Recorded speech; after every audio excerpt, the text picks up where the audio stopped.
You're listening to the Cambridge Insider Podcast.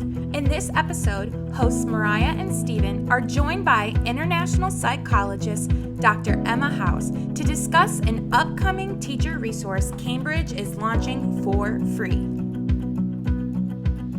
This episode is sponsored by Archbishop Williams High School. Archbishop Williams High School is more than just an educational institution. It's a beacon of excellence in academic, spiritual, and athletic pursuits. Thanks for listening. Cambridge Insider Podcast time. Hello, everybody, and welcome to another episode of the Cambridge Insider Podcast. As per usual, my co-host, Mariah Thompson. How are you? I'm doing well, just coming off of a trip to Boston, did some professional development, some more marketing tips and things like that. And that also applied to our podcast and some other things that we have coming soon. So I'm feeling refreshed. How are you doing, Stephen? I'm doing well, less refreshed. I have a little jet lag. We were traveling for vacation, but that's that's no excuse. I'm ready. I'm raring to go for this podcast, specifically because we have a special guest. We don't often have special guests, but today we have a special guest, Dr. Emma House. How are you? Hello, I'm good. I'm so excited to join you both. We're so excited to have you here because this has been, I feel like, a long time coming to get you on the pod. You have a ton of stuff to share with us and with our listeners, so we're just excited to sort of pick your brain apart a little bit. Great. Awesome. Emma, if you don't mind, before we get to some of the nitty-gritty questions, if you don't mind just to introduce yourself, tell us a little bit, tell our listeners a little bit about yourself. Yes. Hello, everyone. So happy to be on the podcast. So my name is Emma House. I am the Global Development Manager with Cambridge. So focus primarily on speaking with new school partners who want to join us in student recruitment and student support for their international programs.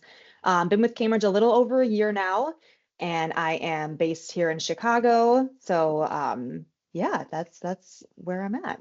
Chicago, awesome city. Thank you. Thank you for introducing yourself. So let's get down to it because there's specific reasons why we have you on the pod today. You've been involved sort of in the international education field for, several years. Can you give us a little bit of your history there? I think that'll set the scene really well. Yes, absolutely. So it can be kind of a long story. So I'll try and tone it down as much as I can, but it's kind of just been on the track I've been on since graduating from college and entering the work field. So kind of all things international education. So to start, in undergrad, my majors were anthropology and Spanish. So already kind of focused on cultures and languages. That was just kind of my area of interest. And then I did have the opportunity to study abroad twice while I was in college. So I did get to go to Ecuador and I went to Ireland. And so on those trips, specifically the one in Ecuador, I was mostly like, oh, there's like people running my program. This is like a job. You can be like a study abroad advisor and, work with students who are doing this. And I thought that was so cool. And so, nothing they really ever talked about in terms of like career paths. You can like work with international students or students who want to study abroad. So when I graduated, I actually did end up kind of following that path and I moved to Peru right out of college. So I was there for about 2 years.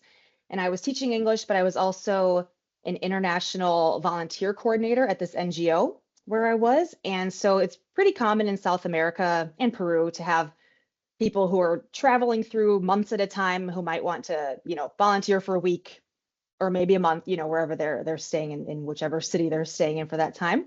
And so I was working with volunteers from all over the world who would come and again, stay with us. And we would do English classes for students and kids and adults as well. So that was kind of my first introduction to being in a super international setting in that way. I did come back to Chicago again, maybe about 2 years after that. And I was doing international advising for J1 international students. So anyone who came for the summer to just work, it was the work travel program. And that was super fun. I loved advising them and just working with them through their time in the US. This was all over the country. So it wasn't in person, but we were just there touch point while they were here to make sure everything was going smoothly. And then that led me into international admissions in higher ed. And so that's kind of where I was for about 6 to 7 years.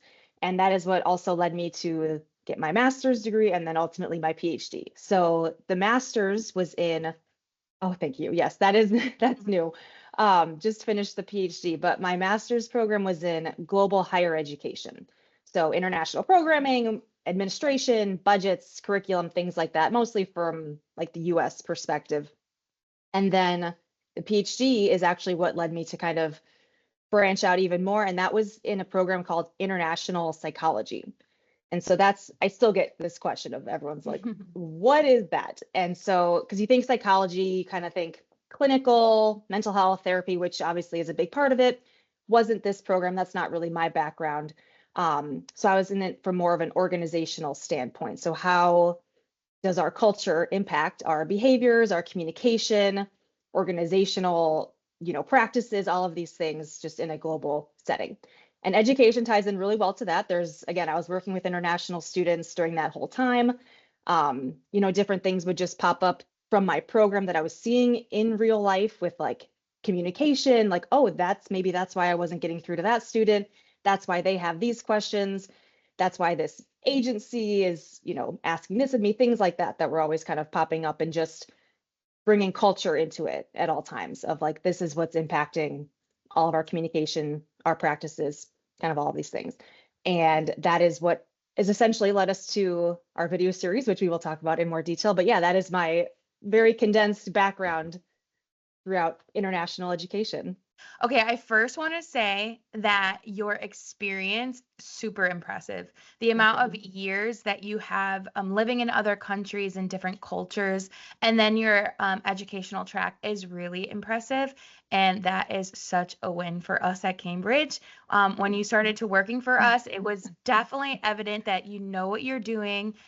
You know the system, and you brought such a unique perspective to our team. So we're really excited that you're with us and to launch something new for us. And it's a new resource that we have. And because the marketing director, I get to personally watch you develop this. And so what Emma will be doing now for Cambridge Network, and so this will be for our school partners, and honestly, anyone that wants to partake in it, it's going to be on YouTube. So this is for a teacher resource for anybody that has a global classroom. But Emma will be producing a resource for teachers in schools with the knowledge and research that she has done within international psychology, and then just being around international education. So it is going to be called The Cultural Compass, Navigating Your Global Classroom, presented by Cambridge Network. But Emma, can you give us a little sneak peek of what to expect? What is this series and who will it be for? Like a little bit more in depth. Yeah, absolutely. So I know you all have touched on this in previous podcasts. We have videos out about it too, of our new collaboration with St. Mary's Online Academy, SMOA. That's something Cambridge Network is putting out as a resource for academic support for our international students, tutoring, classes, prereqs, makeups, whatever they need. And the highlight of that is that it's been made, this curriculum, the educational theories behind it, for our Southeast Asian students, right? And their learning methodologies and their background and their cultural communication and all of these things. And so that's great. And that's something we are definitely highlighting for our school partners, for anyone with international students who might need a little extra help. But I think it kind of also gave me that question of, that's great. And, we can take care of that problem. But I think it's also cool and a fun opportunity to offer to the teachers, to the school leadership, whoever it may be, another learning opportunity as well. Obviously, we can't say, we'll teach you all how to teach in the style that these students want. That's, I think, a different topic for a different day, if at all possible. But still an opportunity to learn about what's going on and, why students might be struggling in certain areas, how you can communicate better with them. So basically, this video series is going to touch on different topics that teachers, and again, any school leadership might see with international students. Again, we have such global classrooms now, but even if you did it, even if it's not, F1 visa students, but just anybody who's coming from maybe a different cultural background at home than when they come to school, or they grew up somewhere else, I think this is really relevant to anybody with any multicultural kind of background, which is everybody nowadays, but with international students as well. So we'll be putting out videos with different topics that hopefully teachers can, learn from, but also with some implementation tactics that they can put into the classroom. So our first one that's going to be coming out is about culture shock. What you have your students just gone through these past few weeks, few months now that they're arriving in the US, and working them through that process. So actually putting into practice some educational theories and some ideas that you can use to help students through that process to get them to the other side. It's really just supporting their learning process and their experience in the US overall. Other topics will come up in videos moving forward will be on intercultural communication. That's one of my favorite things to talk about in general, just because, again, it's not even necessarily different countries, but just different people from different areas in the world and different backgrounds communicate so differently. We will touch on educational theories that they have in other countries. Again, I think that's just interesting to know when you have a student from China, from India, from Ecuador, anyone who's in your classroom, to be like, oh, that's how they actually have been learning the past 15 years, and now it's different here. Student well-being and mental health we'll try and touch on as well for international students. So yeah, that's kind of what the series will encompass. Yeah. Now, if you were to maybe in a sentence or a few sentences describe and say, why is it important for school officials and or teachers to invest in this type of professional development for their campus? In one sentence. Or a few. A few. I think there's a couple short answers. So I think the first, and I talk about this in the first video too, of it's not just about making sure that your international students are, doing well and progressing, but for your whole classroom to take advantage of learning from each other.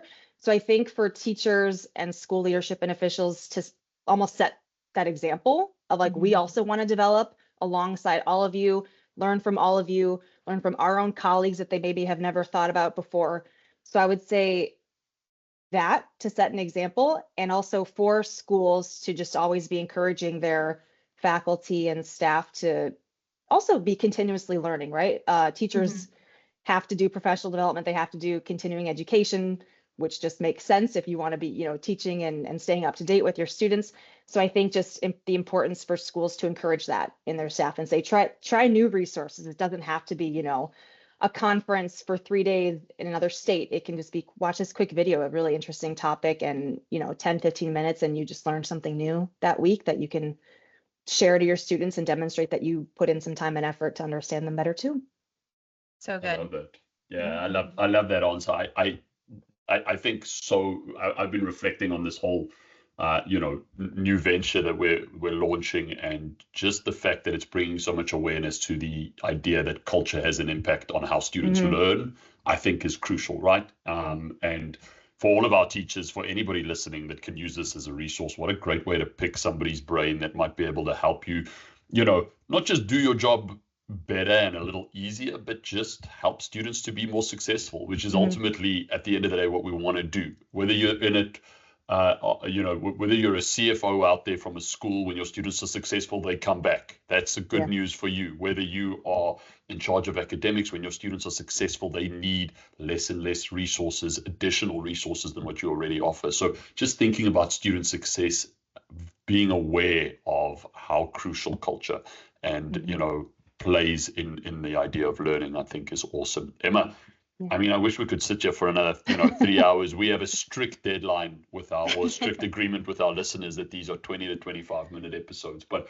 I'm going to give you one last sort of, go at it. Any sort of final thoughts? Final thoughts do you want to share with the listeners as we conclude today? Yeah. So kind of just going off what you just said, Stephen, something we'll include in these videos as they come out is my contact information. We are happy. I am happy. Anyone is happy on our team to meet with anybody who watched, one of the 10-minute, 15-minute videos and wants to have, a call and say, I have this specific case, or just have any other questions. That's something we're providing with this too. So please reach out and we can connect on a longer level and set aside half-hour, an hour meeting and talk about it in further detail. So yeah. That's awesome. That's awesome. We will have you back on the pod. That is a promise, because you are just way too smart not to have us use and abuse your smartness. So look out for the invite coming from us. Mariah Thompson, any final thoughts? In particular, I want to know sort of next steps, if somebody is listening, where do they get more details? Are we going to put show notes out there? What are we going to do for the listeners?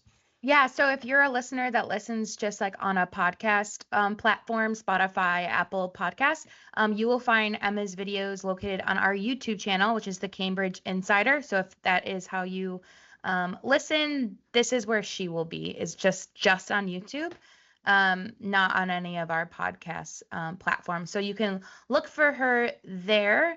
And then as well as if you're a school that listens and you have other connections to other schools that aren't Cambridge partners, but you know that this would be a good resource, feel free to share it with them as well. That's awesome. As always, remember to like, listen, subscribe, look out for new episodes as they drop. Look out for Dr. Emma House as she takes YouTube, one day at a time. To all of our listeners, we appreciate you. We'll catch you around the next episode of the Cambridge Insider podcast. Bye-bye, everybody. Thanks for listening to the Cambridge Insider podcast. Don't forget to like and subscribe to our YouTube channel to never miss an episode. For more Cambridge updates, follow us on Facebook, Instagram, and LinkedIn. Have a great week and stay connected.